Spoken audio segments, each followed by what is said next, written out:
Hello, friends, and welcome to another episode of Beyond the Verse, Star Citizen podcast with your host, Sulyce. And this is episode 16 that we're calling Inception Celebration. I couldn't just do the Foundation Festival. I couldn't just repeat what the game is doing. So I came up with two synonyms to get us there. So here we are. And it's kind of a different feeling podcast. So we're not live. I had a couple of family dynamics of kids having stomach bugs and school running late and etc. Parenting things. And then also a lot of work dynamics as well. So as many of you know, I work for Amazon, specifically the Amazon business arm of Amazon. And next week is Prime Day. So July 11th and 12th is Prime Day. So we are hot and heavy. We're very, very, very busy. But this is not a podcast about my personal and work life. But I will say that this is a good time for an announcement for next week. I will not be doing episode 17 next week. There's way too many moving parts going back and forth between Austin, Texas and Seattle. Obviously focused on what's happening with the larger picture, but we will be back again the following week for episode 17. So thank you so much for your understanding in advance.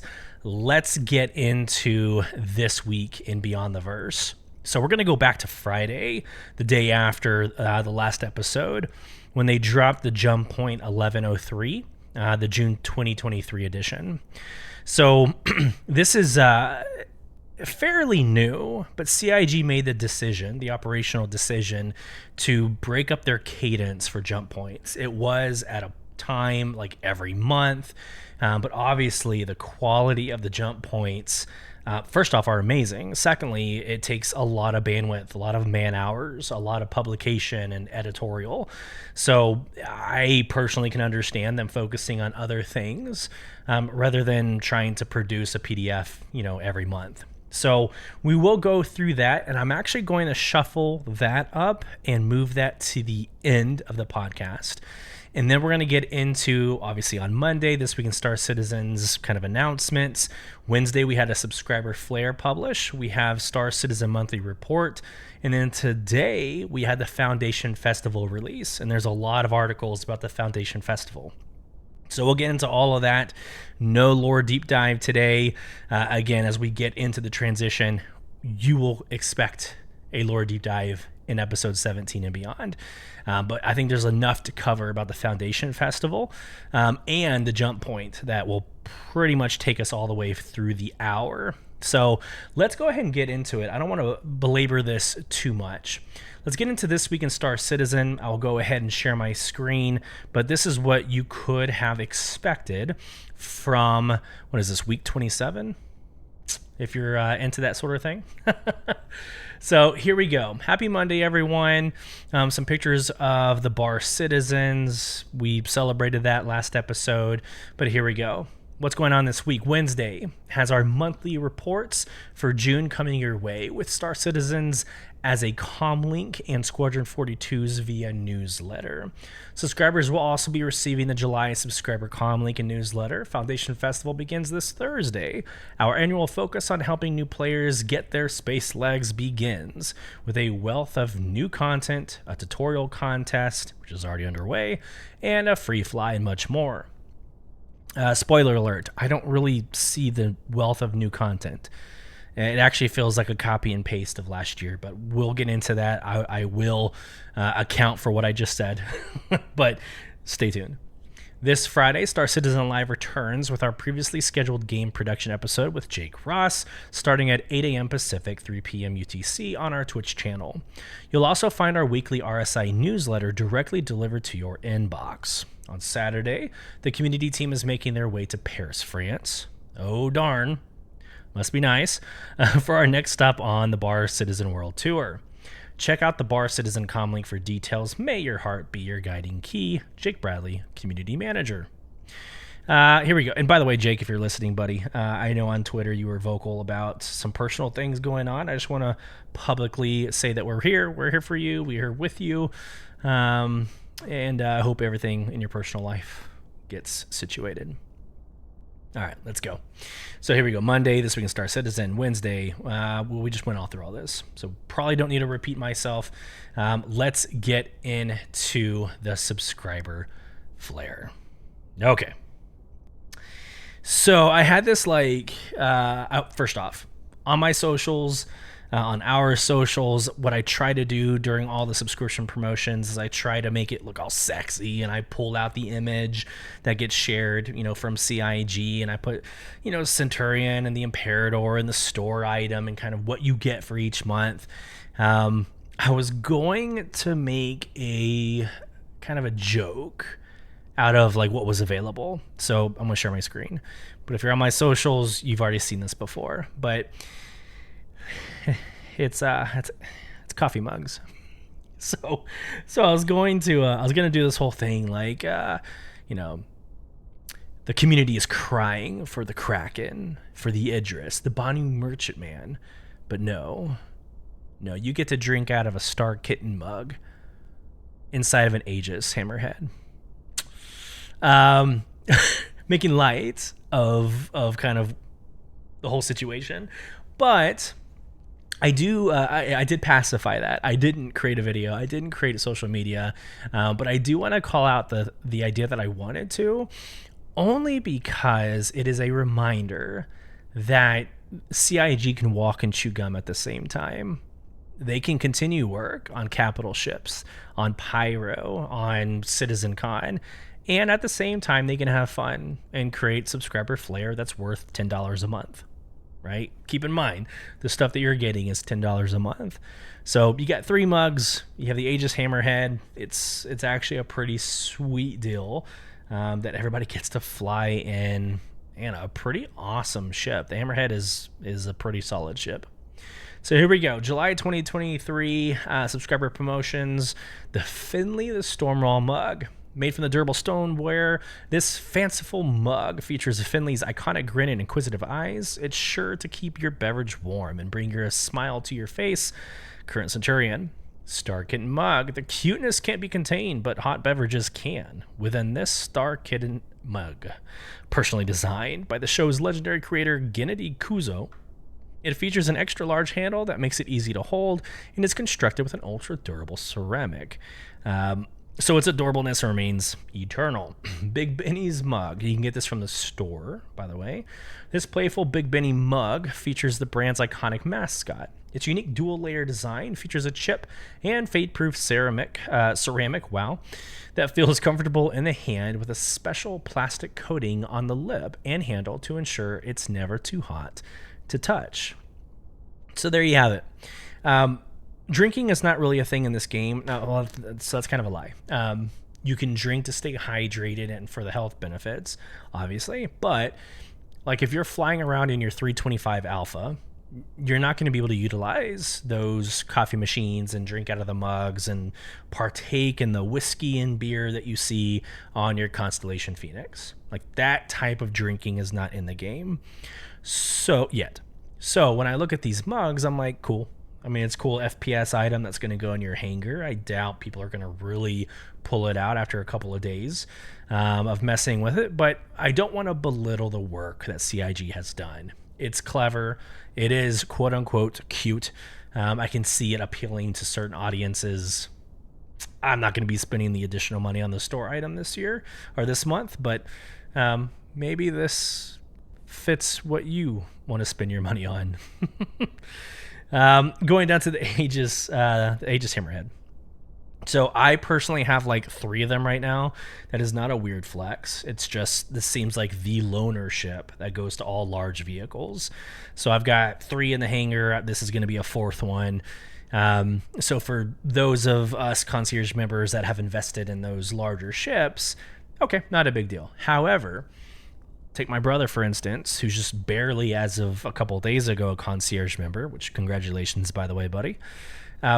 He can now get in an Aegis Hammerhead and fly around and see what it's like to dock That's a whole game loop, or I wouldn't say game loop. It's a whole dynamic of flying that not a lot of people have experience with. Like right now, it's only really the two ships. It's the Hammerhead and it's the 890 Jump. If you don't have either of those two, you're not really having to dock, and that's kind of a sad miss that I hope I see more of down the road. I would love to be able to dock these other ships. A 400i has a docking collar, right? So I would love to be able to see some of this kind of expand and grow. But here you go, Aegis Hammerhead. It's a phenomenal gunship. I think there's like 6 turrets just in this picture alone. You've got the front of the ship, starboard and port. The back of the ship, starboard, port. You've got under, kind of behind where the garage is, and I think there's even one on top. I think there's at least 6 turrets, but it's a huge gunship. Go have fun with it. Go fly it around. I actually like using it on some basic missions, like bunker missions, where I land a click away and I drive a ground vehicle up, but it's just something kind of fun to do, landing a massive Hammerhead. And the paint jobs on them are pretty sick. Like if you get was it the Foundation Festival from last year? There's a couple of event paints.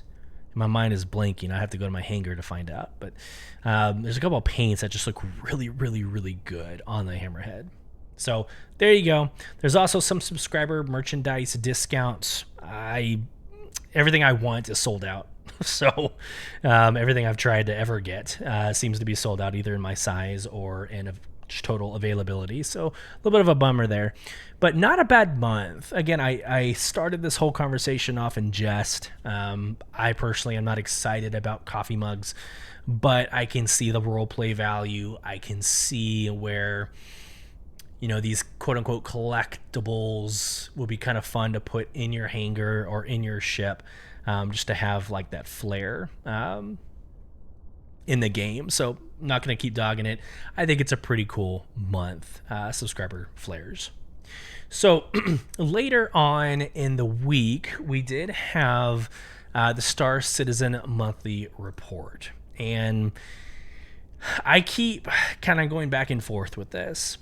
The whole point of a podcast, and I'm going to bring like 8 years of podcasting to the table here to kind of like explain what this is, not to insult intelligence, but there are many content creators that stream, and there's better personalities that stream. You can go watch a Dr. Disrespect and get some really good entertainment out of that, and you can watch them play a game, or you could actually yourself get into a game.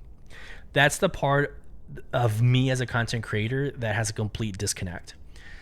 I can't imagine watching somebody play a game when I could just jump in the game and play it instead. Like, why watch somebody else play it?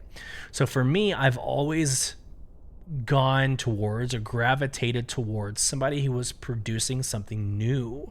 So beyond just a personality to watch that's kind of funny, I like watching a content creator that produces new content or provides, and this is where I think this show comes in, provides another avenue to get the information. So I purposefully set out on this endeavor to create a podcast platform where you're working out in the mornings, you're driving your vehicle, you're at school, heck, you're at work and you want background noise. I'm trying to bring you an entire week's worth of information to your experience or to your Star Citizen experience. So I will go through as much as I can out of the monthly report. I'll even go through as much as I can out of the jump point, because again, my assumption, if you're listening to this podcast, is you're wanting the information, and you might not have been able to go through the PDFs yourself. And again, I'll add color. I do have a couple of years of gaming industry experience, and I will add that color to it. But I'm also just a fanatic of the game. I love the lore. So anything story-based or any of my fun stories that I've had with my organization, I'm going to share it with you, and it's going to be additional color to a monthly report that might otherwise be a little bit boring to read. So I've said it again, that's probably going to be my last time I preface reading a monthly report to y'all. Because again, I think there's value in this. So if you're on YouTube's replay, let's get into the screen share, and we will get into the monthly report on podcast. Here we go. All right, so I did the whole thing, like the 10 pages. It's actually 11 pages worth of notes, which you can see on YouTube that I'm kind of holding up now. Here we go. So front and back, about 5 pages. So what is that, 11 pages? The two things I wanted to asterisk, there's a lot of progress on Pyro. And let me just, I'll do another preface. Here, I'm going to go off. Look at me. I'm making a prediction, and you're hearing it and seeing it from me first. CitizenCon, the first time we've had a CitizenCon in several years, a lot of hype, right? Very expensive tickets. I want to make a prediction that on CitizenCon, we will have the release of Pyro 4.0, either on CitizenCon or within Q4. And we will also receive the release date of Squadron 42. You heard it here first. Hold me accountable, but I'm pretty damn sure they're getting close to some of those massive date releases. So let's get to the release. Again, a lot of Pyro described, or a lot of Pyro updates we'll cover. And then the second one I wanted to asterisk were the two gangs. So right now in Stanton, we've got the Xeno Threat and Ninetales. Those are your two gangs that you're mostly involved with and you're dealing with. Which there's going to be some changes to Xeno Threat, which is kind of exciting in this report. But in Pyro, it looks like you're going to have the Dusters and the Headhunters, right? So those are your two gangs going into Pyro, into 4.0. So a lot of movement there as well. The rest of it, I highlighted for some pretty cool commentary, but it's really nothing surprising. So let's get to it. The first one is AI tech. It's artificial intelligence technology. Last month, the AI tech finalized their work on dynamic pathfinding regeneration.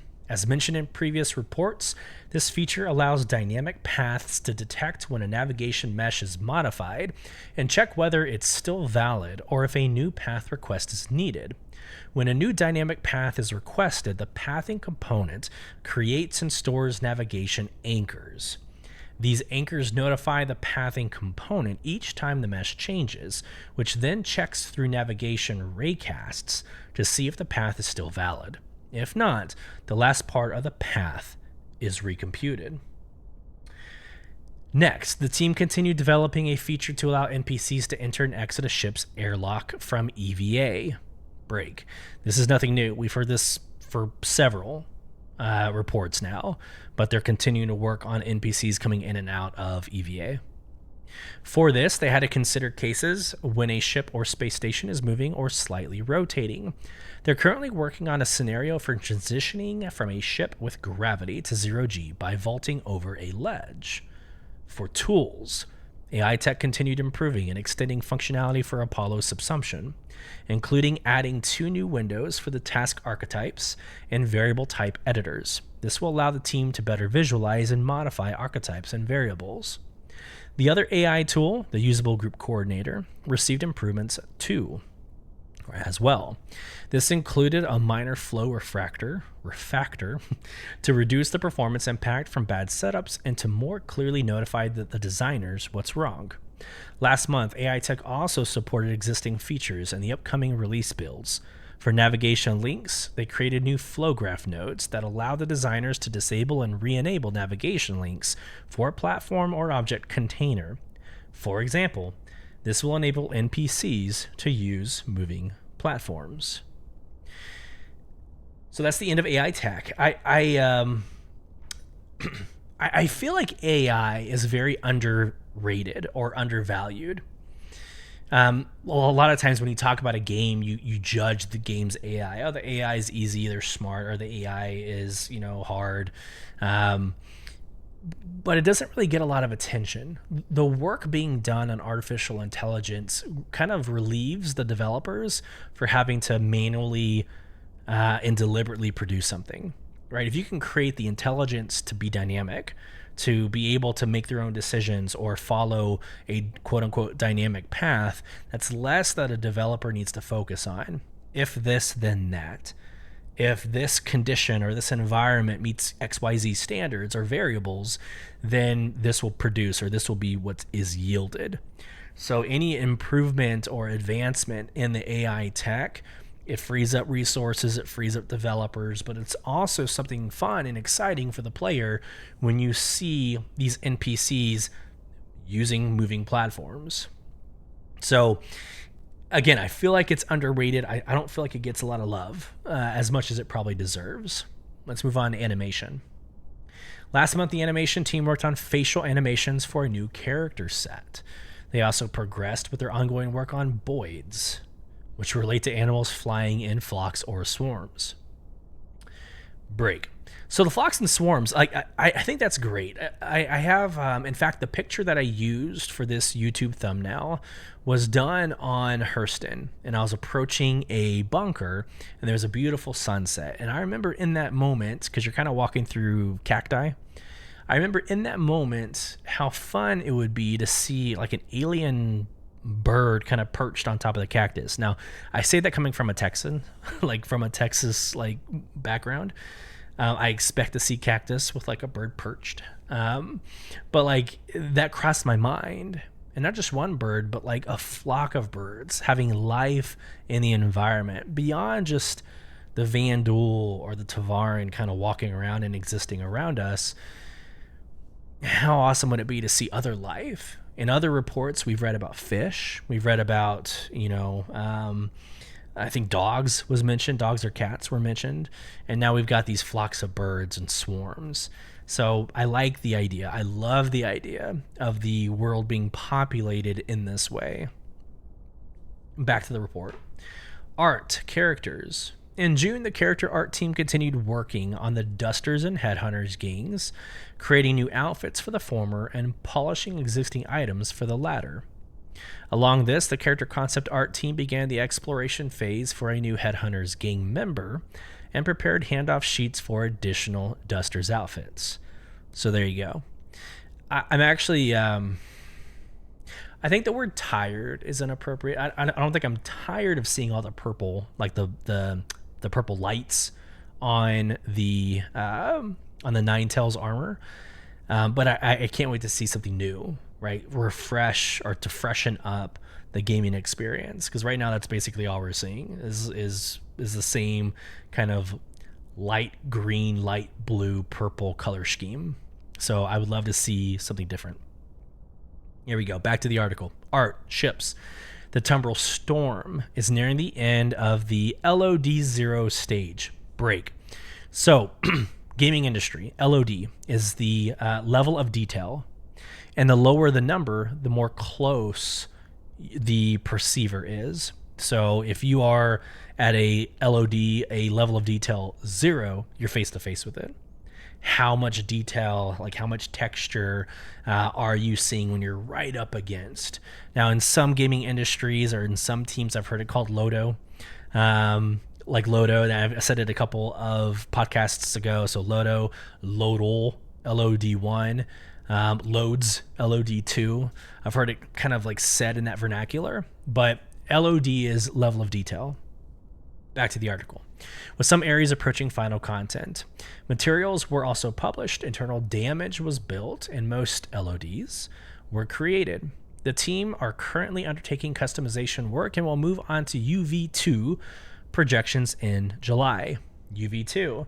This is basically taking a 3D model and applying a 2D kind of rendering for the item or for the object. So there you go. And this word I can't say. Following last month's report, the Opoa Santok Yai is awaiting its second gray box gate review pass. If you remember, it failed a couple of reviews ago. And actually the next sentence is a quote. It failed the first time around due to a missing dashboard implementation plan.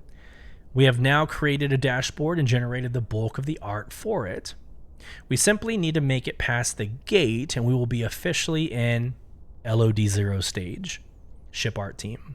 So there you go. The Santok Yai's cockpit also received a polish pass before the team moved on to the rest of the ship.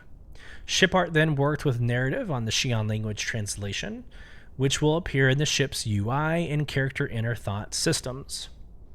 I actually love I love the idea that the cockpits are also like different.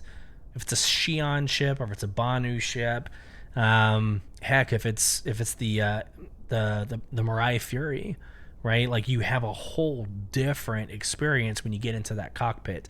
That's the level of detail that you're getting with something like Star Citizen. So keep it up. I will read 100 more of these monthly reports if it means unique and very, very particular experiences. Community, one of my favorite subjects. And actually, as we move on, let me just kind of take a look at my notes. Throwing the paper away. Here we go. The community team celebrated Pride Month throughout the June by bringing back the Show Us Your Colors celebration, which received a huge number of impressive entries. Visit this year's submission com link for a wealth of community creativity. The team then supported Alien Week 2953, which starred a Banu ship Sulyce's human-focused advert. During the event, players were invited to explore alien lore and spaceships and enter the Alien Encounter screenshot contest. The community xenolinguists also deciphered a Banu language message containing secrets of the mysterious Tholo, which we covered in episode 15. Quote, the first opportunity to get a hold of a digital Banu Tholo was at the International Bar Citizen Weekend. Yours truly secured one here in Austin. It was awesome. Where we handed them out as code cards to every guest. We loved meeting so many of you this weekend as we hosted an afternoon of Star Citizen near our studios in Los Angeles, Austin, Montreal, Manchester, and Frankfurt. End quote, the community team. And again, I want to nerd out. I am right there. So there's a picture of the International Bar Citizen Weekend 2023, and the top center photo is Austin, and my goofy mug is like sort of right in the middle. So, claim to fame. I am in the background of a picture somewhere. June saw the continuation of the Bar Citizen World Tour, with members of the Star Citizen team traveling to Asia to visit players in Shanghai and Hong Kong and Incheon in Korea.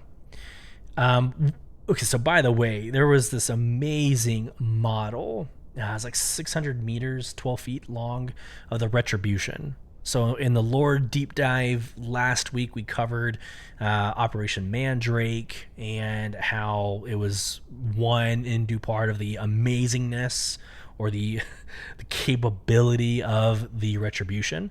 And they had a model of it, and it is sick. And culturally, that's a good thing. Don't know if anybody else is listening because we're in like 13 countries, but it's sick. It's beautiful. It was amazing to see, and they had the engines lit up, so LED lighting integrated within the model. Just absolutely beautiful. Quote, thank you for having us as your guests. It was absolutely amazing to meet more than 1,900 of you in China and Korea. Nice. The team also supported the announcement and ongoing planning of CitizenCon 2953, which is coming to LA, USA on October 21st and 22nd.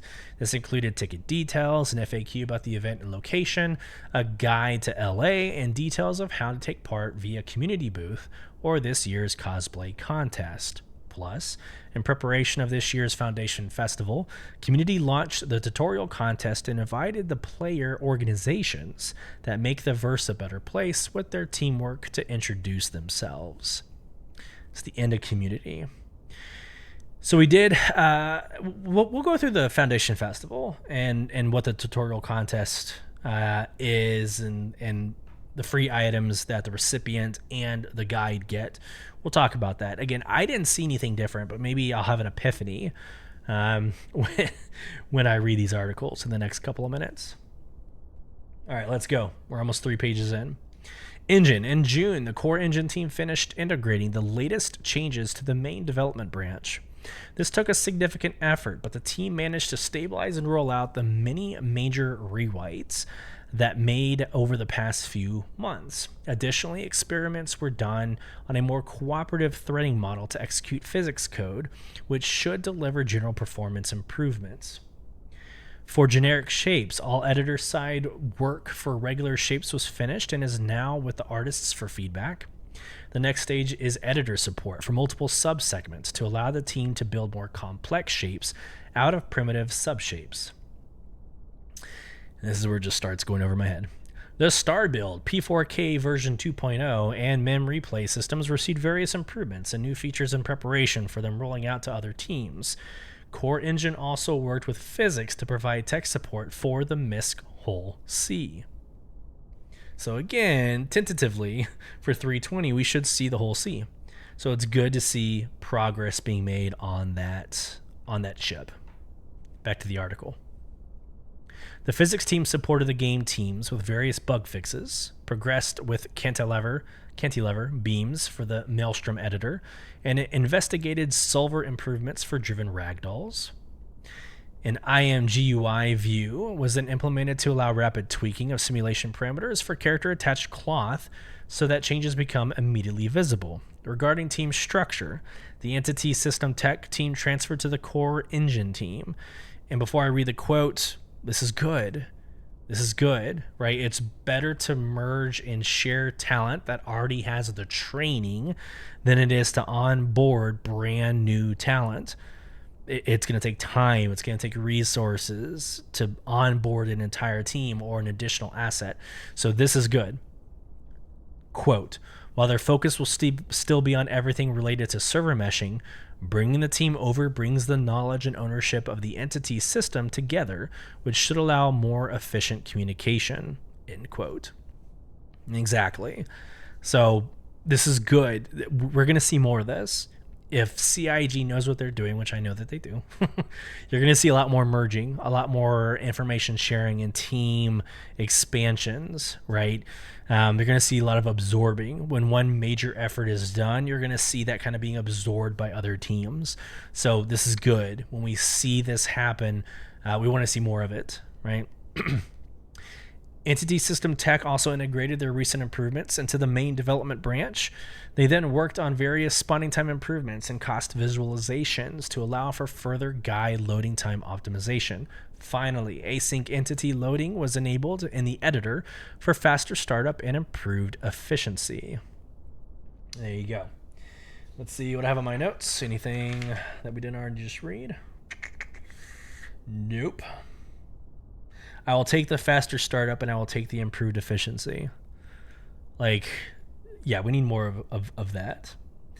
I'll just be honest. We need a lot more stability, just period. Because again, we're going through the Foundation Festival where we're trying to recruit new people, new citizens to get involved. Stability is going to be king in the next couple of weeks. So there you go. All right. Features, Arena Commander. This is going to sound like a broken record because we have said this so many times at this point. But Arena Commander is coming out with a lot of new stuff, right? In June, the Arena Commander features team focus was on polishing and bug fixing for Alpha 320. Engineering also completed the new competitive scoring and team balance systems. A small quality of life factor was done to the Flash-based FPS loadout editor. Now game modes automatically supply consumables to the player, allowing the team to simplify the editor to only include armor and weapons. They also continued work on the new spawn screens being introduced to most game modes in Alpha 320 before moving on to in-game vehicle selection. Design continued polish passes across various locations, including adjusting security post-Krea's control variant based on playtest feedback. For Tank Royale, which I thought it was Tonk Royale, I wonder what the official name is. In the article, it's Tank Royale, but everything I've read up to this point, it's been Tonk Royale. So, anyways. The mode's Magda location failed its no-go due to underwhelming visuals and gameplay. Yes, keep that high bar. Keep the high bar. Absolutely. I will take a delay in progress any day if it means protecting the integrity of the experience, the graphical experience, the gameplay experience. In response, design worked on 2 replacement locations to provide greater variety and more visual interest. Daymar and Maya, Lair's second planet, where the Good Doctor map is set. Design then reworked all existing racetracks to utilize the new racing system being developed for release in a future patch. Finally, the team concluded work on 3 new experimental modes that feature the new flight system, quote, master modes: Free Flight, Duel, and Endless Vandal Swarm. And like I said, I will more than likely get into Arena Commander in 320. I think obviously that's the biggest effort of 320. I think I should get into it. I think my org should get into it. We should practice and get better at the gameplay, and what a better way to do it than using Arena Commander. Moving on to the features and characters and weapons. Let's see where I am in my notes. Perfect. In June, the features team began extending item wear to weaponry. This is super interesting. So when I first read this, I started getting a little nervous because I don't know. What game am I thinking? It's not like Cyberpunk. There's a game that I've been playing recently that the weapon... Oh, Zelda. So Zelda Tears of the Kingdom. Like, your weapons last for like 5 seconds, right? You get into one fight and you're already having to replace your weapon because it breaks so easily. And I think that's overkill. I like the realism. I like the idea that, like, okay, you use something a lot, it's going to break. I like the realism, but Zelda overdoes it. They overkill it. When I read this sentence, I got kind of nervous. Again, it says the features team began extending item wear to weaponry. I just don't want them to overdo it. I want to be more engaged in the actual combat and the story than I do about managing inventory, right? So I'm a little bit hesitant to get excited about this. Specifically, back to the article, this means that as a weapon is used, ages, or is kept in poor condition, it will become increasingly worn. For example, if a weapon is used while dirty, it will accumulate wear faster. As a weapon becomes worn, it will become less reliable and may overheat faster and start misfiring.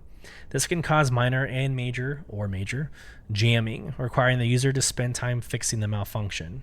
See, I don't like that's too realistic. I did that in the army, and I used really crappy weapons, so I spent more time, unjamming my rifle than I care to admit, and I don't want to do that in a game.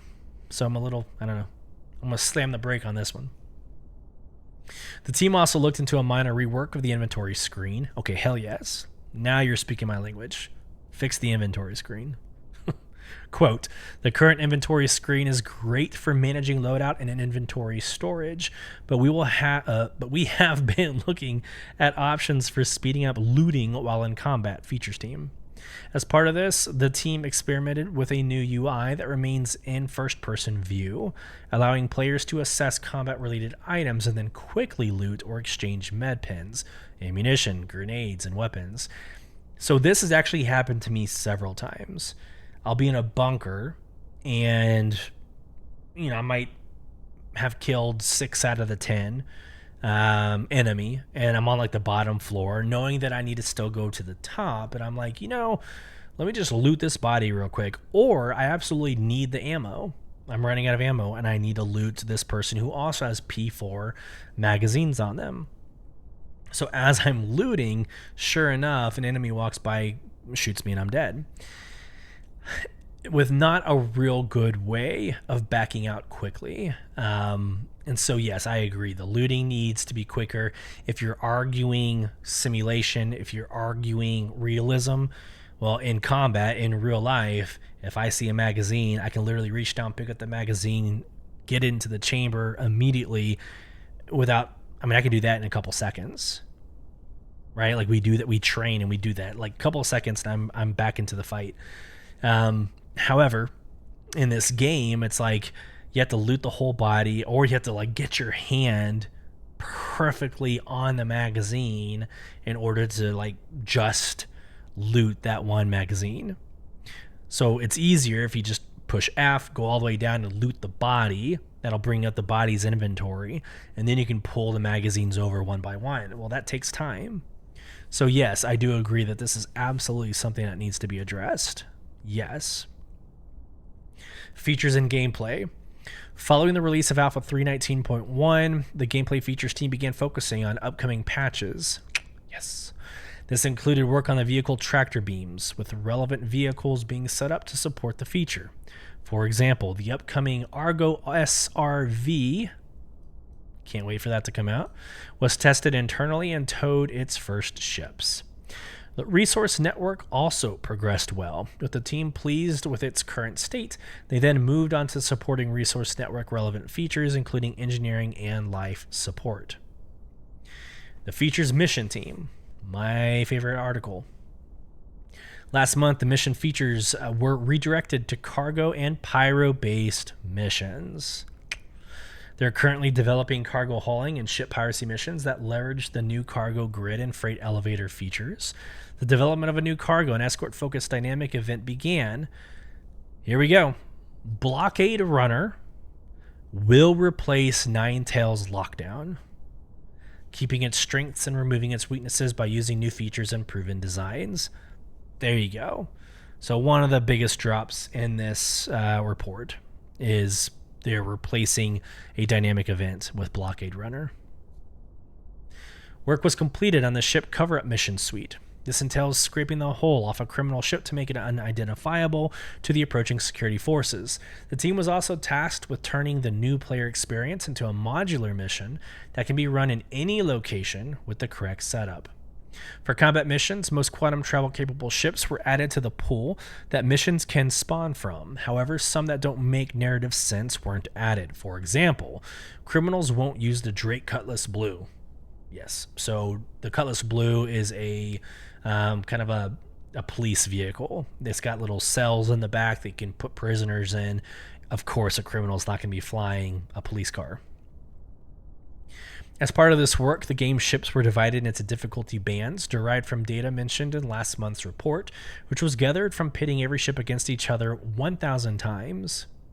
So this, it's funny, I immediately thought of Amazon when dividing into difficulty bands. So what you're doing is you're blocking, like you're taking a subset of data and you're putting them into categorical groups. So like band A, band B, band C, and then you're evaluating the band as opposed to the actual individual ship, right?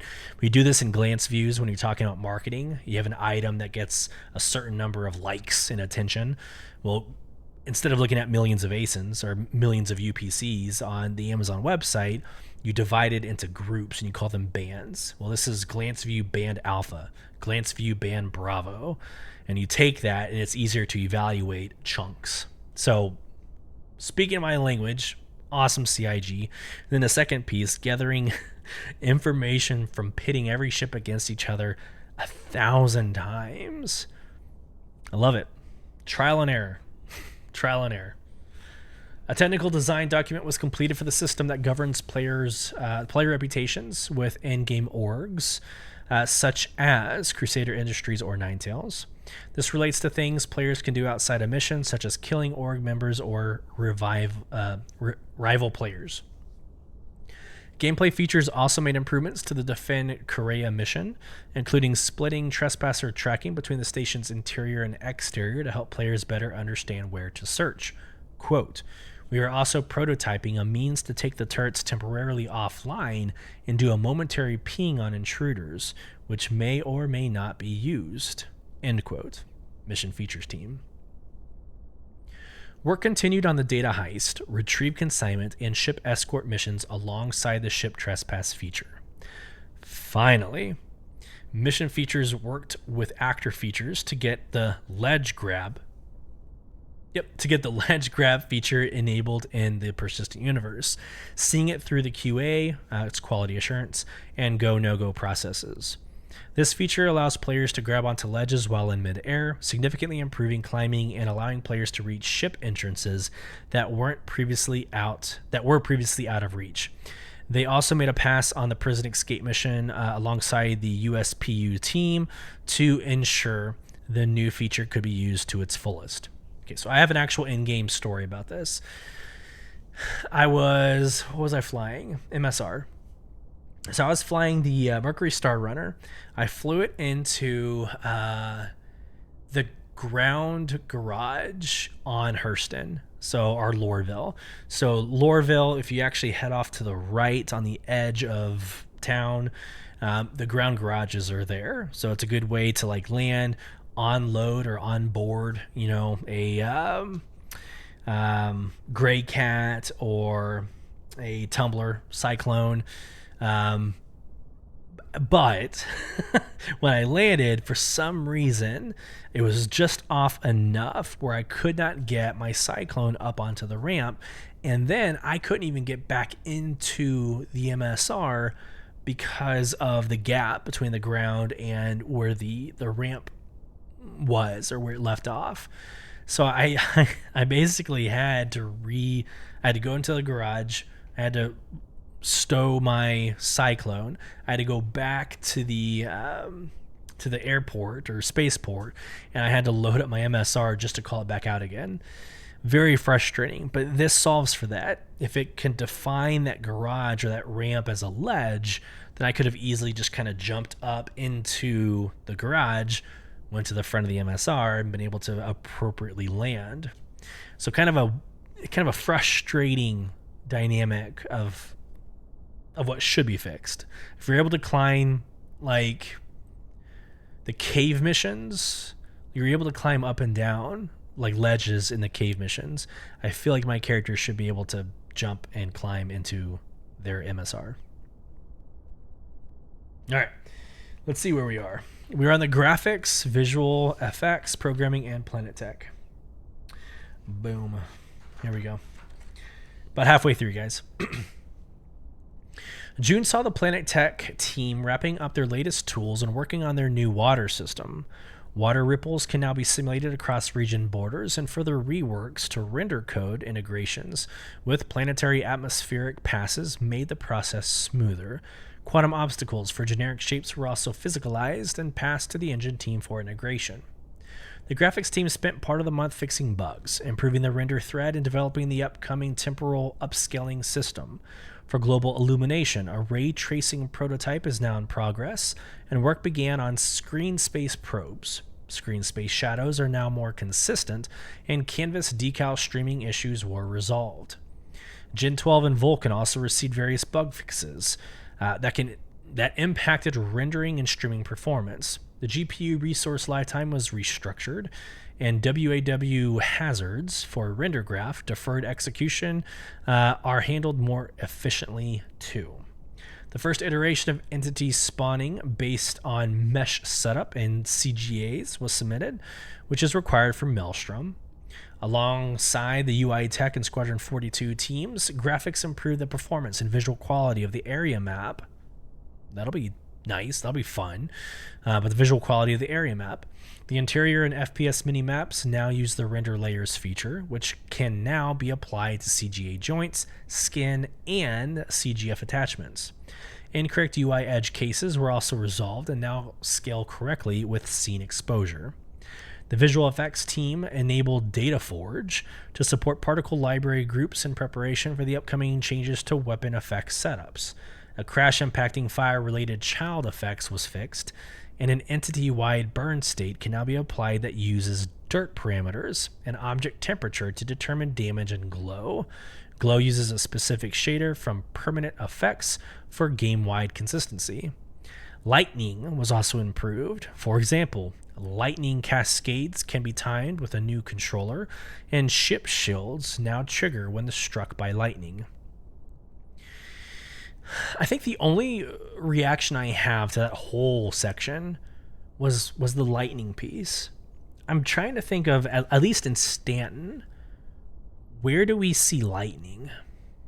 And maybe it's not out in the game yet, but I would love to hear like in the comments or email me, but I would love to hear where we think lightning already is in the game. Like we have volumetric clouds. Like we have, I would call them storms, but very dark atmospheres. But I don't remember ever seeing lightning. But when that does launch, I think that's going to be a beautiful addition to the game. Like I imagine flying into ArcCorp or Area 18 that's already very thick with the volumetric clouds. how awesome it would be to fly through just an electrical storm. That'd be gorgeous. All right. In-game branding, Montreal. Last month, branding worked closely with EU Locations 2 on navigational signage for New Babbage and began building various artwork assets for an upcoming event. They also progressed with artwork for Pyro, including the final touch-ups on navigational signage for Ruin Station. The branding team began work on the underground facilities as well, which, by the way, you're going to see UGF. UGF stands for Underground Facilities, which involved creating different mock-ups for the commercial lobbies. The Interactables team. Throughout June, the Interactables team explored new ideas for props that haven't been seen in the verse before. They also created new Flair items for subscribers. Which, by the way, again, Interactables team, thank you for July's Flair. I love you guys. Let's move on. Lighting. The lighting team continued to work on outposts for the Pyro system, helping to sell the wilderness feel. They also worked on several other initiatives for Pyro alongside the Locations team. The Montreal Live Tools team. Now we're moving quickly. In Montreal, the Live Tools team entered the analytics phase of the usability research done last month. When complete, the team will establish an action plan that will determine their next priorities in improving the usability of the Hex Network's Operations Center. Quote, this month also marked a great milestone, with the team shipping one of the key features that will provide more support to persistent entity streaming technology. This new versatile tool will allow the users to have an overview of the different entities in the game, end quote. Live Tools team. Very good. Locations. Last month, the EU Locations team progressed with closing out rooms for Rundown Station. Quote, the station has... let me back up. Quote, the station has had some great TLC, and we hope players will enjoy exploring these new areas, EU Locations team. They also completed tasks for an upcoming event before beginning various new projects. The Sandbox team closed out Pyro's outposts and moved on to planetary distribution work. Break. I think here in my notes is when I called out so much movement has been done on Pyro. I'm seeing closing out rooms for Rundown Station, closing out outposts, and moving on to planetary distribution work. Like, I'm seeing a lot of things getting buttoned up for Pyro, and that is what leads me to believe that CitizenCon is going to have this, like, announcement, right? Back to the article. Development of the underground facilities continued too, with the team exploring new ideas and further expanding these already considerable locations. The Organics team continued cloud development for planets and worked on new and interesting flora that players will find in Pyro. Let's keep going. Narrative. June saw the narrative team further developing and populating Pyro. Here we are. As a lawless system, it presents a lot of interesting opportunities for the team to explore how existing game systems may change and take on new nuance. The team worked on further outlining mission, content, and providers, refining the unique food options that will be available at some of the remote space stations, and detailing signage and graffiti that will be placed around various locations. Narrative also continued their final push toward the release of Alpha 320. This included naming and writing descriptions for numerous assets, reviewing new text for gameplay features, and further refining new mission content. Additionally, they made deeper dives into an alien species lore as xenolinguistic development continued. I am interested as to why they didn't specify which alien species. That's interesting to me. Again, it says they made deeper dives into an alien species lore as xenolinguistic development continued. New alien species? I don't know. That kind of points me in that direction. Back to the article. This involved listening to new audio samples and debating which style of speech fits best with the culture and lore. Last month also saw numerous narrative content releases, including a Whitley's Guide to the Temporal Cyclone, a special message in honor of Alien Week from the Najazi religion Soli, an episode of Star Citizen Live featuring the narrative team, and another batch of Galactopedia entries. Very well. Online services. In June, the online services team completed a major refactor of the inventory system.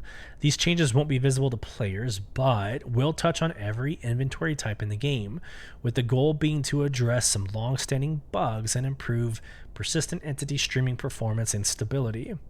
The team also worked on server and engine side integration for the return of private lobbies in Arena Commander. Lastly, online services fixed various bugs relating to long-term persistence and login issues. That still needs a lot of work, the long-term persistence and login issues. So I'm glad to see that they highlighted or developed or decided the need to speak to that. Research and development. In June, work on atmospheric and volumetric cloud rendering continued. Transmittance profiles and their filter chains were optimized and improved to reduce noise and artifacts in Raymarch results. Further research went into the temporal upsampling of those results to produce a stable and detailed full resolution frame that can then be composited into a scene. Systemic services and tools. The Systemic Services and Tools team began planning the required services refactor in support of server meshing. They also began code cleanup and working through tech debt for the diffusion architecture and generic instance manager. Additionally, the team supported USPU with bug fixes and integrations toward the MISC Hole C and cargo feature release. Last two sections. Let's go. Tech art animation. June saw Tech Animation integrate their long-awaiting changes to the DNA system. This enables new head assets and provide a pipeline that will open new ways to author and customize new game content. The team then began new initiatives while they wait for further head art. This included updating the Maya pipeline codebase from Python 2.7 to 3.7 and thoroughly testing it. This was released to the user base in June, with the team currently working through the final bugs. Last section. VFX.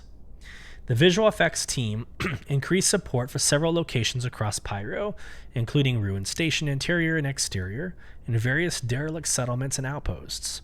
Due to the modular nature of these locations, time was taken to ensure the artists understood which file level to add effects to. For example, and I found this very interesting. For example, for a food stall, they need to add hot steam effects directly to the stall asset rather than its location.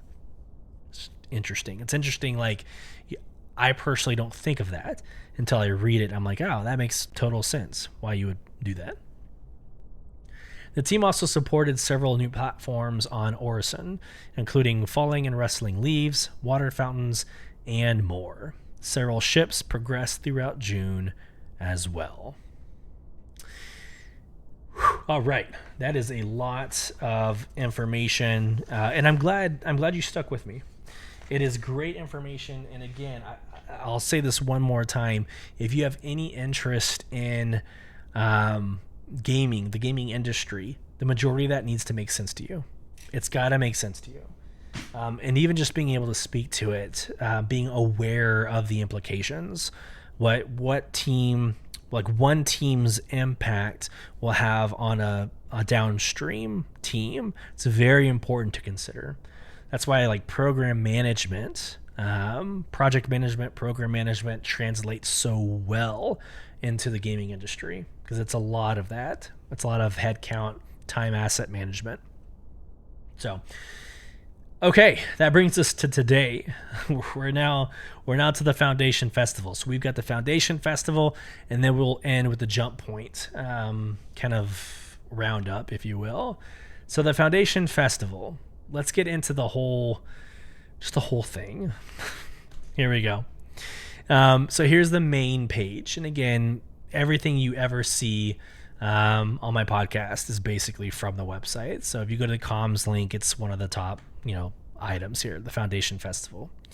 So last year, this is what I remember from last year. Last year, it was basically a recruiting event. You got was it a dragonfly or was it a vulture? What was the prospector? I don't know. I can't remember what last year's free item was, or the ship was. If you recruited somebody, you got a lifetime insured ship to fly, and so did the person you recruited.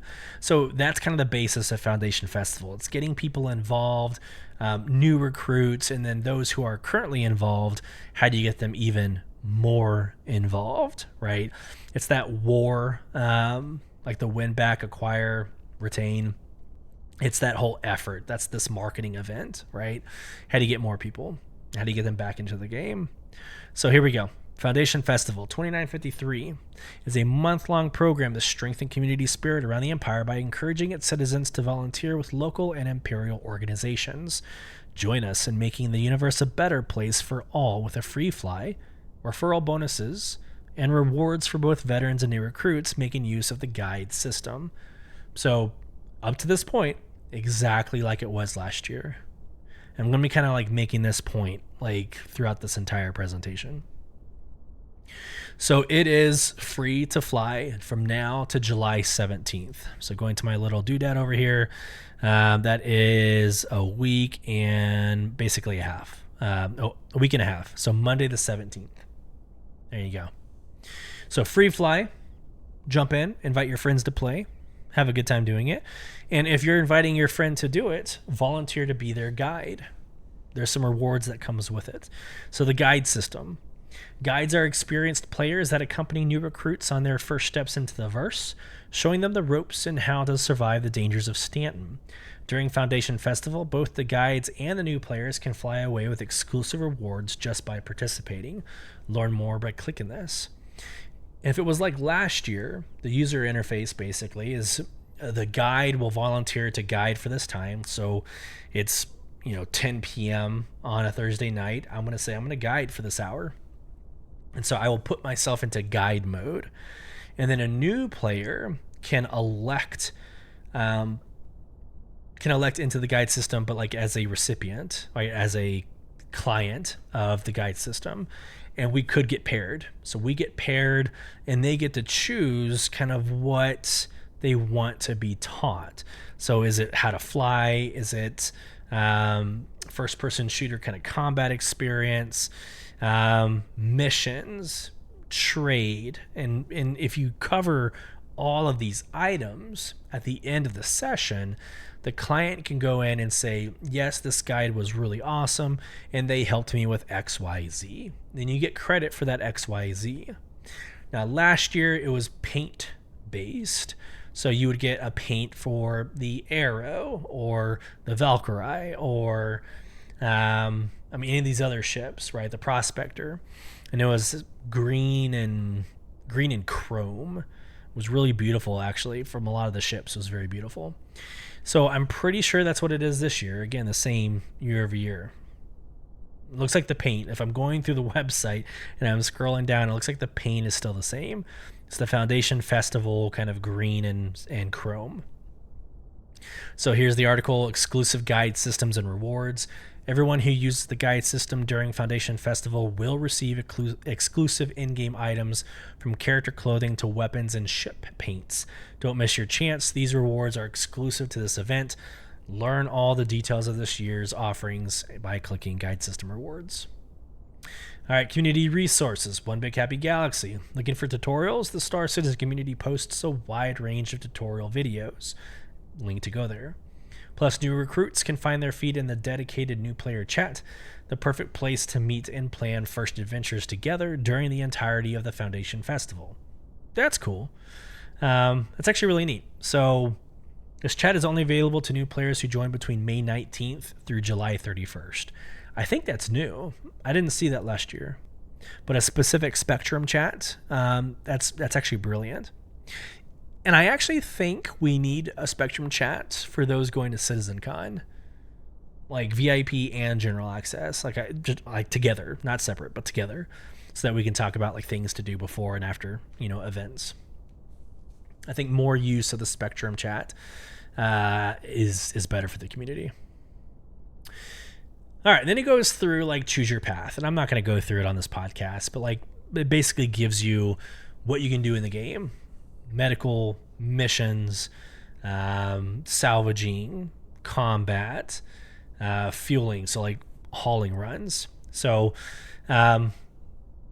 if you're interested in all that, you can totally go into the website and check it yourself. I don't think it's worthy of a podcast slot. But then it goes into some new packs, or at least discounted packs. So what was once $45, $65 is now $40, $52. It's an Aurora MR Foundation Festival pack and the 100i Foundation Festival pack. I would actually honestly save the money and go for the Aurora over the 100i. As much as I love Origin, the 100i is like, once you get in a 300 series, the 100i is kind of irrelevant. So I personally would skip over the 100i. Then they're ready for anything career kit. So, all right, so here's a little bit of controversy for the Foundation Festival this year, is they're putting up gear that you can buy in the store that you can get for free in the game, and for pretty damn cheap. So we'll go over some of that. But like, I bought the Valkyrie, and the Valkyrie War Bond edition includes, several FPS items, so gear and whatnot, backpacks. But each one of those you can get for, like, I don't know, altogether 20,000 UEC. So why would you spend real money for that? Anyhow. Alongside of that, you get access to 12 vehicles to purchase. These are 12 additional vehicles that aren't normally in the pledge store. We're going to go quickly through those 12. The 600i Touring, $435. The Caterpillar for $330. The Cutlass Black for $110, which is going to be your best bet. Like, if you have $110 to spend, the Cutlass Black is hands down, still to this day, one of the best ships in the game. You can do any mission with it, any combat mission, go get it.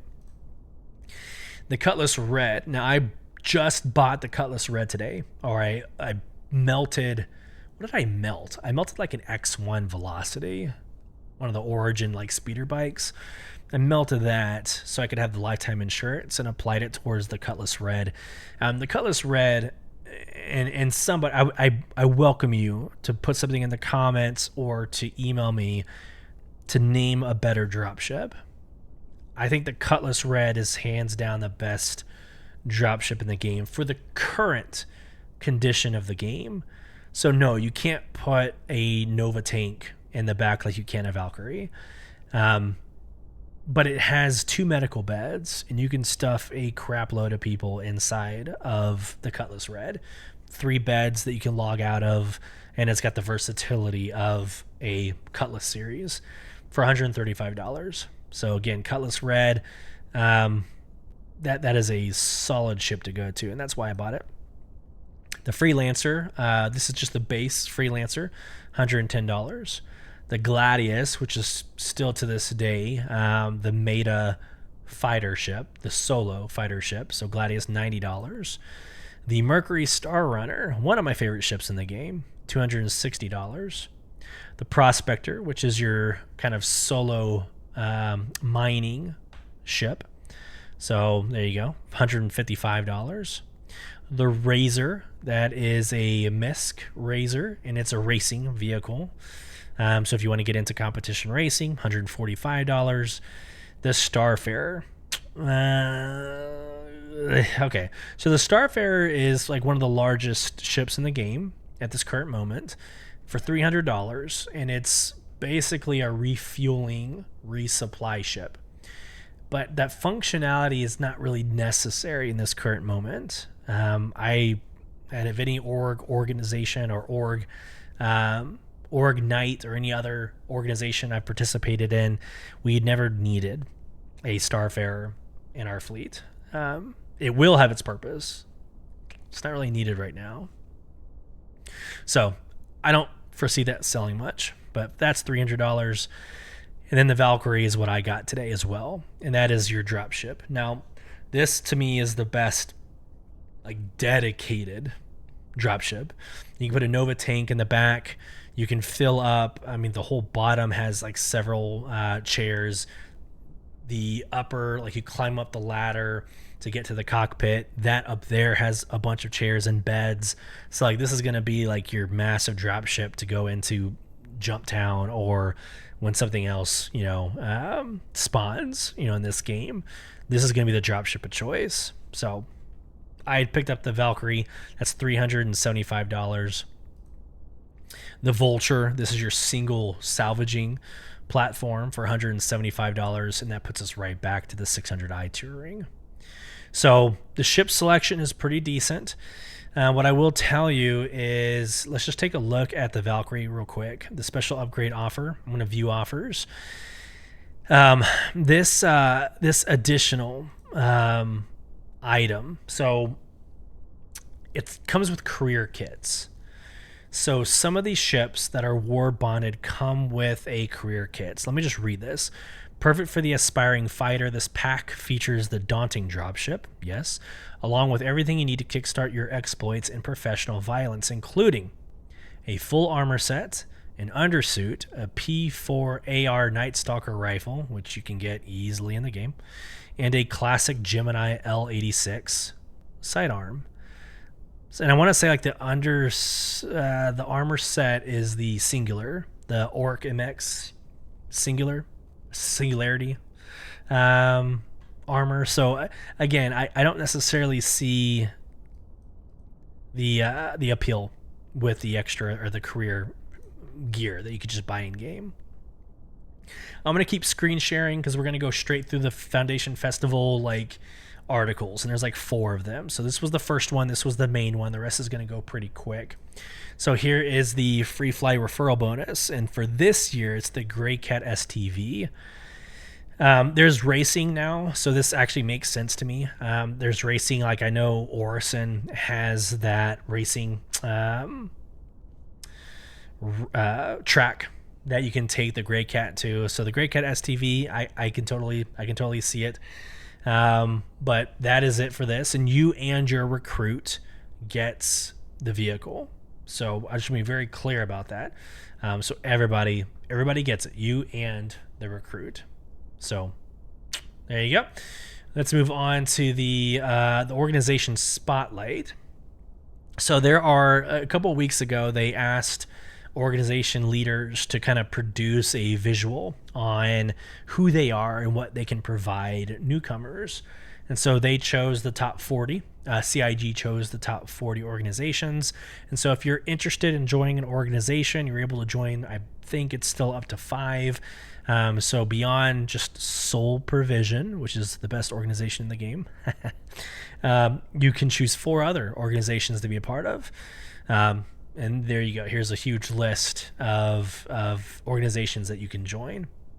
Last but not least, the Foundation Festival also came with an announcement, which has a lot to do, or a lot of the same information, with a little bit more of additional details. But I wanted to at least read this. So for every weekend during Foundation Festival, July 7th through 10th, July 14th through 17th, July 21 through 24, and July 28 through 31, will additionally reward 1 unique armor and weapon set to both the guide and the recruit, completing at least 3 successful sessions each weekend. A total of 4 unique sets are available as a reward. So I want to say this is new. Last year, if you did your guide minimum, I hate saying that, but if you did what was required of you and you got all your additional assets, there wasn't a reason, if that was your reason, there wasn't a reason to continue doing it, right? A lot of people went in, they got their items, and they called it an event, and they did go back and do the guide. This is convincing or encouraging people to continue going through the event, which is, I think, is it's a very good marketing move, to put an incentive on getting back out there every weekend, right? So that's the Lodestone armor, the Archangel armor, the Canuto armor, and the Rhyme armor. So it's a very, very awesome set. You can also buy that for $50. All 4 of those.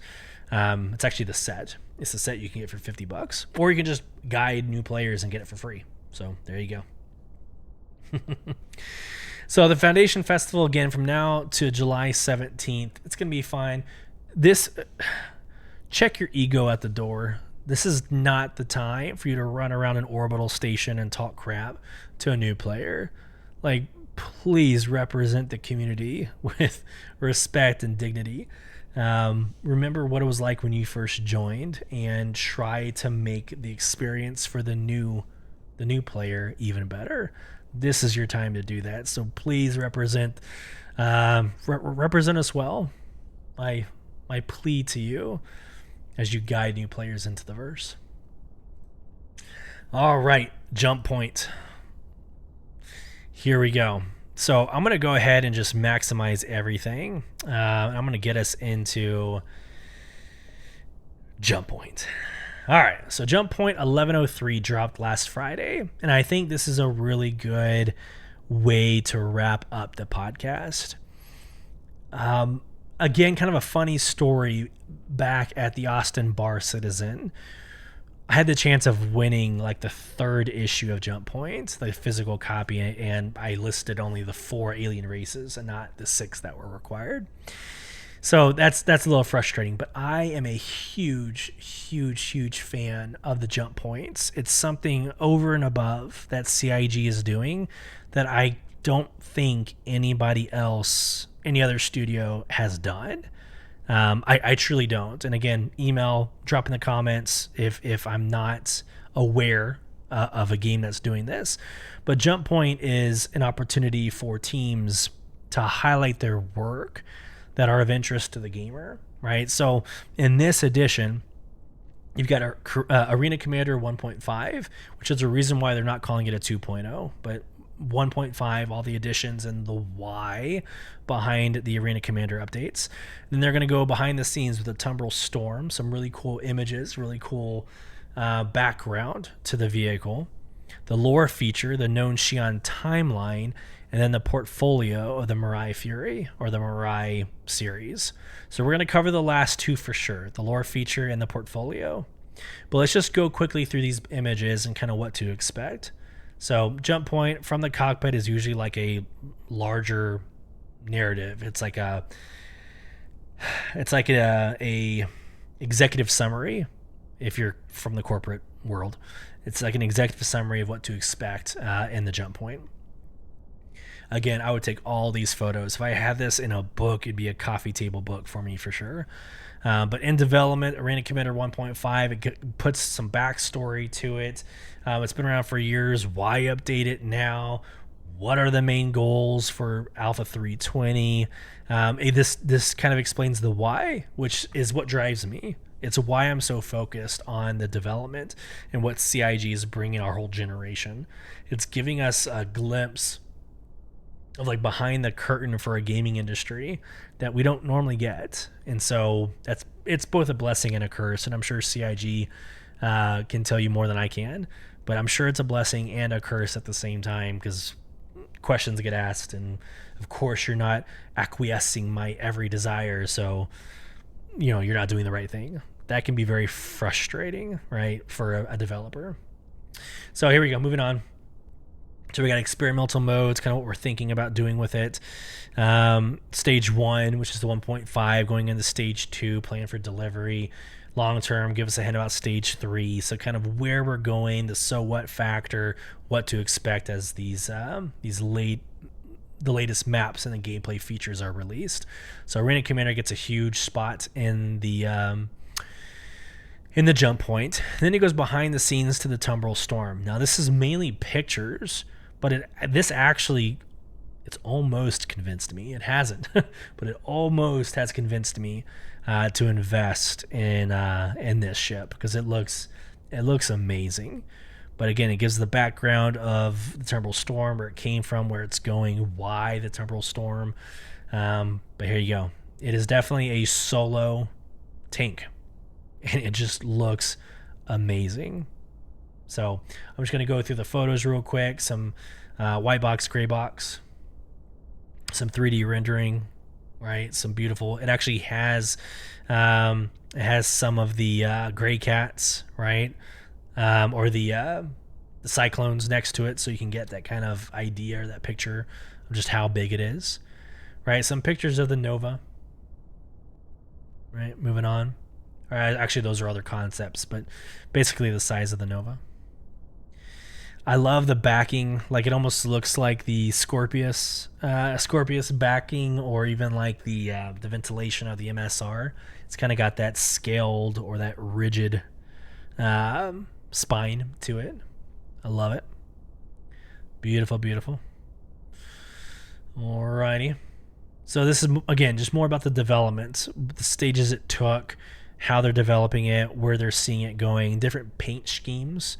So there's a really awesome black and red. There's your Nine Tails kind of blue and purple lighting scheme. Some pretty cool ideas coming out of that. All right, and then it gets into, here on page 32, it gets into the actual story. So just the first paragraph. Following the discovery of the Elysium system and its hostile native alien species in 2541, humanity was drawn into what would ultimately be known as the First Devaran War. So it goes through some story about the war and then the subsequent centuries after that and how it evolved. And that puts us into the known Xi'an timeline. So the alien races, to me, even though I got that damn question wrong, the alien races to me are super interesting, and it's driving a lot of my lore interest on like where they're coming from, why they are the way they are, whether they're amiable or whether they're hostile. I love reading about kind of their structure, their political systems, how they view war, right? It's just very interesting. So the earliest, first off, a couple of acronyms, and I loved how they did this. So BCE, that's Bravo Charlie Echo, stands for Before Common Era. The SEY, Sierra Echo Yankee, is Standard Earth Years. And the MXY, the Mike X-Ray Yankee, is the Modern Xi'an Year. So there you go. The timeline has us going back to 2638. 26038. That's not even like an actual year. That's BC. That is BCE. But that's the first space travel. Actually, that's going to have me completely confused. Because before Common Era, that's 26038. That's too many digits for a year.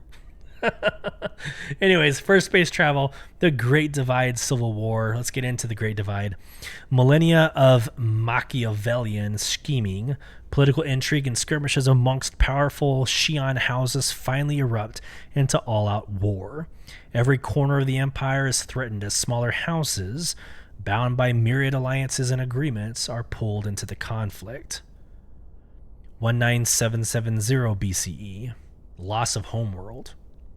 When the most powerful Xi'an houses agree to peace talks on Rai Xi'an, or Hioten III, the weakened House Klo sees an opportunity and hacks several antique weather manipulation satellites to poison the host city's air. Good God. However, the command is accidentally extended to the planet-wide satellite network, contaminating their entire home world. Millions die, and the survivors are forced to settle on nearby planets. Yeah, that's one of those like effing around and finding out. Whoops. Right? You try to assassinate an entire, section or entire like house, and you end up wiping your entire homeworld. That sucks. All right, here we go. Let's see, 19668, Reflection in First Imperial Age. The tragedies of the Great Divide force the houses to reassess their culture. They reset their calendar to I.O. Okay. They reset, that's probably 1.0. They reset their calendars, to calendar to 1.0, create the Silver Service, establish a new capital on Kau-Ua, Hioten 4, and elect House Rua to serve as the first imperial house. Rua recommit themselves to an ancient code of ethics called Litova, which becomes widely adopted by others. 878 BCE, Second Imperial Age in Kepha Gardens. The First Imperial Age ends with the death of Emperor Rua in 1.14680. The planet-wide sacred gardens on Rape Yuang, or Kepha 2, are built in commemoration and become the spiritual center of the Xi'an. A leader of House Zio, or Shio, ascends to emperor, and the Second Imperial Age begins. 291 BCE, first contact with Karthok. So here we go. Karthok is one of the alien races that I forgot to name. So there's your fifth one. Hadatian is the sixth. But 291 BCE, the first contact with Karthok. Xi'an make first contact with the Karthok. All right, now we're into the standard Earth years. So 351 standard Earth year or 1342 standard Earth year, the Spirit Wars. The Spirit Wars were an interconnected series of massed conflicts between the Xi'an Empire and the Karthok that spanned centuries and had profound effect on Xi'an society. Specifics of the conflict remain a mystery of humanity, including how it started and how it ended. 1305 standard Earth year. End of a Second Imperial Age. The Karthok carry out an orbital bombardment of the Shio estate during a massive family celebration. Goodness. For one of the house's great matriarchs. The attack is timed to coincide with incursions against other family members not present at the celebration. When the dust settles, Emperor Zio and her entire lineage are killed, ending the Second Imperial Age. Man, this is a dark past. Which, ironically, the next section is called the Dark. So 1305 standard Earth year, the Dark. Following the sudden eradication of House Zio and the Xi'an Empire enters a period with no ruling house known as the Dark. The Spirit Wars, which continue until 11.1735 or 1342 standard Earth year, complicate the search for a new emperor. Without imperial leadership, conflict grows between the houses as they vie for control. 1457, the Third Imperial Age. The current Imperial Age begins when House Krei is selected as the Third Imperial House. The Krei lineage stabilizes and unites society. The Xi'an Empire improves its defenses against the Karthok and begins a new campaign of interstellar exploration. Had to cough that one out. Thank you. 1924, first contact with the Banu. Xi'an explorers discover the Trice system and its inhabitants, the Banu. Unlike the Karthok, the Banu welcome a relationship with the Xi'an and open trade relations that benefit both species. The Banu are always like the liaisons. They're always the glue that kind of holds these cultures together. Like, they're nice with the Xi'an, they're nice with the humans. The Banu seems like kind of the fun people. They just want to have a party and hang out with everybody. 2530, first contact with humans. A human terraforming company establishes operations on Pallas 3, only to discover that it is already inhabited by the Xi'an. And if you've been listening to this podcast, this was in the earlier podcasts where we talked about the capture of the humans. Here you are. 276 human captives are taken hostage by the Xi'an, who fear further incursions into their territory. Following 57 days of tense negotiations, all hostages are released unharmed. 2793, Cold War with Humanity. Following the tense Pallas 3 standoff, an extended period of strained relations breaks out between the humans and Xi'an. The Peri Line, a string of no-man land systems, is created to act as a buffer between the two species. 2643, current Emperor Krei crowned. After the death of his aunt, who died without sisters, daughters, or nieces, Tuang Sekrai is crowned Emperor of House Krei. Without a legitimate heir, the Third Imperial Age will end when he dies. So this is a culture thing, a Xi'an culture thing. Women are the leaders. So a woman and like a mother and her daughter, they say nieces, women lead the Xi'an tribes. It's not that the males can't, it's just they can't pass down the lineage. So once that male dies, that's the end of that lineage. So the Third Imperial Age will end when he dies. There you go. All right, couple more. 2681, awareness of the Vandul. Vandul are the pain in everybody's ass right now. The Xi'an Empire discovers the existence of the Vandal species due to its ongoing conflict with humanity. 2789. The Akari Krei Treaty. Emperor Krei and Terran Senator Terrence Akari meet in secret on Tohill 3 and sign a peace accord. The ruling Messer regime refuses to recognize the agreement, but its existence symbolizes the thawing of tensions between humans and Xi'an. 2792. The fall of the human Messer regime. Human revolutionaries that found safe harbor in Xi'an systems quickly returned to the UE to aid the revolution against the Messer regime. Officially in 2793, peace with humanity. Xi'an and humans signed the Peri Line Pact, which divides the Peri Line systems between the two empires. Travel and business between the two are permitted, and the two species are officially at peace. 2910, and this is where we get our MISC ships.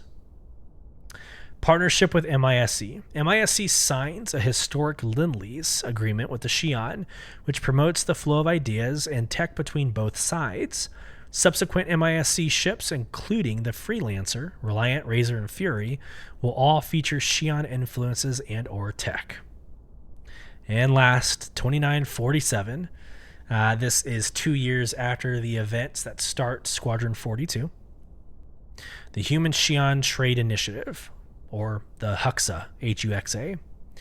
Xi'an and humans signed the Human Xi'an Trade Initiative to further promote trade between the two empires. It loosens restrictions on the export and import of goods. It makes it easier for Xi'an houses and human corporations to do business with one another's borders. So again, like I said, the alien races are going to be super interesting. And like the benefit of a space game is it's infinite. Like what you have in Stanton as the alien races might be different than the pyro alien races. And the gangs, and like the narrative team has literally nothing but time to write their lore and to write their stories. So unlike, New World that's like captured by a continent or like an island, or unlike World of Warcraft that can really only go so far, and in fact the lore kind of keeps them within a bubble. Star Wars, the lore keeps them within a bubble. This narrative team is going at this whole story from scratch, and they're able to pull and create whatever they desire, and I think that's an awesome opportunity that I know they're aware of. Last, let's get into the portfolio of the Mirai. Super interesting. I tried flying the Fury. I think the Fury MX, which is what you see pictured here with the the screen visor over the cockpit. The MX is probably my favorite. It's a missile payload. It's phenomenal. I could not get over, and it's a snub ship. I get it. I'm going to get hate for this. I know it's a snub ship.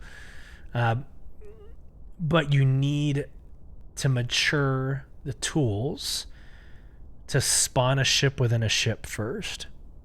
Because getting a Mirai onto a MSR, or 3 or 4 of them onto a Carrack, that's going to take 30 minutes to an hour to do in game. Whereas if you could in a terminal, if you could call a ship that has sub-ships in it, now you've got me on board. I will buy myself my Fury. Like, I'll get back into the pledge. It's a badass ship. It's amazing. It's a lot of fun to fly as well. I just had to melt it. So, all right. The Mirai. Let's get into the portfolio. When the MISC CEO, Irina Ajay, first saw the Fury prototype, she spent over an hour slowly circling the ship and assessing the compact fighter from every angle. Good Lord. Quote, "It feels both distinctly MISC and something all of its own," she told the MISC board. "I'm convinced we should make it, but I don't think MISC should." With those words, Ajay proposed a solution to a debate that had bitterly divided the company's board of directors between members who believed MISC should focus on industrial ships and those hoping to expand the brand. CEO Ajay had never taken a side until the day she proposed a solution that would satisfy both: the creation of the sub-brand Mirai. And again, just quickly, it's like the SVT for Ford vehicles, like the SVT Raptor, the SVT Cobra. It's still Ford, but it's a special vehicle team. This is kind of Mirai, or the MISC's version of a special vehicle team called the Mirai. Back to the article. Meaning future in Japanese, the name Mirai honors the settlers of Centauri, home of the MISC's headquarters, and embodies its goal of creating the next generation of ships. The creation of a sub-brand also allows MISC to retain its cherished industrial identity while providing the company an outlet for experimentation. IJ argued that the Fury should launch the sub-brand and convince the board by showing them what the Fury team was working on next. The creation of the Mirai sub-brand shocked many within the industry and marked the most significant change to the company in decades. Beyond industry, MISC may be known for its industrial ships, but its desire to develop other variants goes back to 2833. Less than 20 years after the merger that created MISC, CEO Corey Desmond pushed the company to expand its portfolio. The success of the whole series provided financial stability and budget surpluses that Desmond wanted to invest in ships that took the brand beyond the industrial sector. Yet a coalition of board members believed in staying laser-focused on industrial ships and forced Desmond to scale back their ambitions to a single design team working on a dedicated racing ship. The result would be Daedalus. Daedalus was developed from the ground up to be extremely fast, high-performance ship that could endure the rigors of racing. An impressive prototype inspired MISC to sponsor a racing team and share its tech with them, as opposed to releasing the ship itself. The design team disagreed with this decision, but company executives convinced Desmond that a dedicated racing team would provide insights and experience their own designers lacked. While the ship impressed racing fans, Daedalus continually failed to qualify for the professional division of the Murray Cup, a goal that Desmond knew needed to be accomplished in order for the ship to get mass-produced. Experimental materials and production techniques used on Daedalus meant MISC's existing production lines couldn't be used to manufacture the ship, so state-of-the-art production facilities would need to be constructed. Though Daedalus was floundering, the board still considered the racing team a great marketing tool and continued to sponsor it. Desmond officially designated the team that built Daedalus as MISC M, and assigned it to be the liaison between the racing team and the company.